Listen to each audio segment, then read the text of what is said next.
My parents always tell me the stories about my childhood that, for some odd reason, I cannot recall. Stories about how I used to have an imaginary friend named Bilbo, who supposedly, according to my childhood self, lived in the walls with his pet snake Axel. Wherever the hell I came up with this, I have no idea. But apparently I spent a lot of time with Bilbo and Axel because my parents always tend to bring it up whenever I visit them. I decided I'd go on a little vacation over the week of Christmas in 2009. Having been working in Manhattan in the business world, making a lot of money, and being a part of the upper middle class for the past several years, I decided I'd take a break from it all and stay at my childhood home in Pennsylvania. By the 22nd of December, I had made it to my parents' house where they immediately brought me up to my old room. The moment I entered the room, a chill went down my spine, but not because of a weird, supernatural, or unpleasant feeling, mainly just a nostalgic chill, which was odd considering I didn't remember the room at all. I could barely remember anything from my childhood years. I can only remember back to being a teenager, which was the time I was sent to live with my aunt because of my bipolar disorder, which my parents couldn't handle anymore. But since I have that all taken care of now, it's nothing to worry about.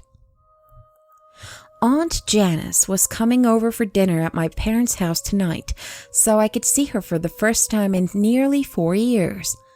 I won't lie, I did feel a little emotional thinking about how I barely ever saw my old, aging, lovable relatives anymore since I got the job in Manhattan, but my personal life was going good, despite my so-so love life.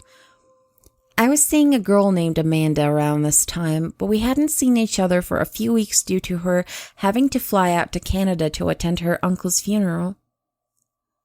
A roast was tonight's meal, specially cooked by my mother. Another small thing I remember from my childhood somehow. My mother's cooking, giving a true meaning to the old saying, just like Mom used to make. I wish Amanda could cook like that. At the dinner table, Aunt Janice told me some humorous stories of my childhood and events at the house, mainly from holidays and other family gatherings. Sadly, I couldn't remember anything from these events, but they were humorous and entertaining to hear. After dinner, Aunt Janice had to leave, so I kissed her on the cheek and she left. She still looked good despite her growing age, now being well into her early 70s. It put a smile on my face to see her, which gave me a remembrance of my pleasant teenage years living at the home in Pittsburgh.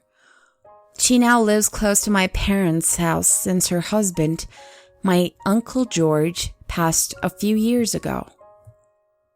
At around 11 p.m., my parents went off to bed and told me I could stay up and do whatever I wanted as long as I kept the noise down. I decided to go to my old bedroom and watch some television for a bit until I got tired, so I did just that, flicking through the channels to practically find nothing entertaining. I ended up just having a look around my old room. I opened up the closet and found the typical objects you'd found in a young boy's closet. Action figures, Lego coloring books, all the good and fun stuff.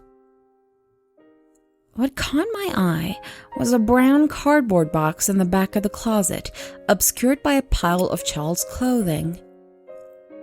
I dug through the clothing and took the dusty box out, opening up to reveal several VHS tapes, about 6 of them, all labeled with numbers that were crudely drawn on with crayon in the handwriting of a small child. At the bottom of the box, I found a folded piece of paper that was torn from a notebook. I took the paper and unfolded it to find, written again in crayon, The Adventures of Bilbo and Axel. I recognized the names as being those of my imaginary friend and his pet snake. I found this extremely interesting and possibly could help me remember my childhood. Luckily, in my room there was a VCR hooked up to the TV that hadn't been used in probably 10 years. Digging through the tapes, I dug out the one labeled number 1 and put it in the VCR. The VCR spit out the tape a few times, but after the third or fourth time, it finally popped in and started to play. There was just some static mess for about 30 seconds until it finally came on. A very young me standing in the middle of the same room I was in, which was in exactly the same condition. I was just sitting with my head in my hands in the middle of the room, facing the wall and muttering incomprehensible blabber. I figured I was playing hide-and-go-seek or something of that sort, so I didn't think of it as strange first.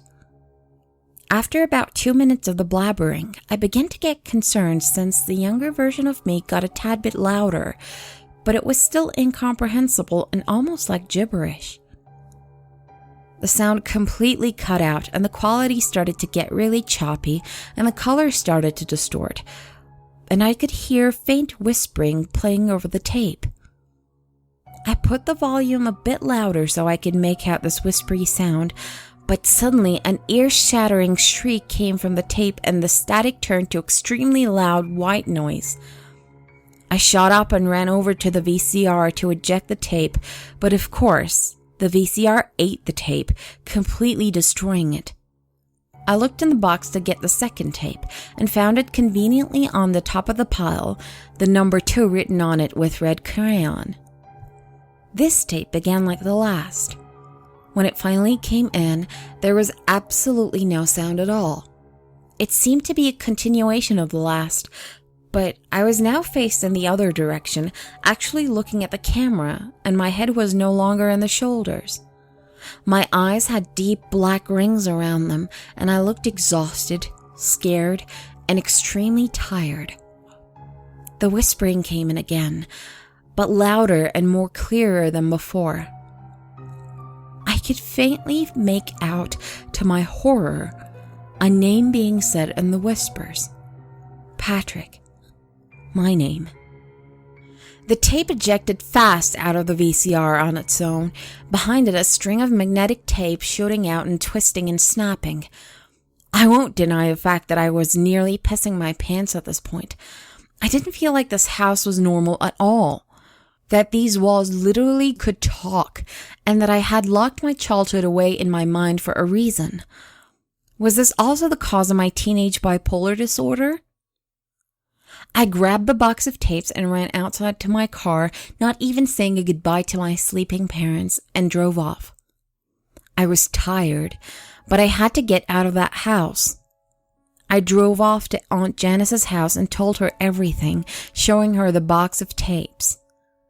Her smiling face turned into a blank stare, looking almost frightened and nervous.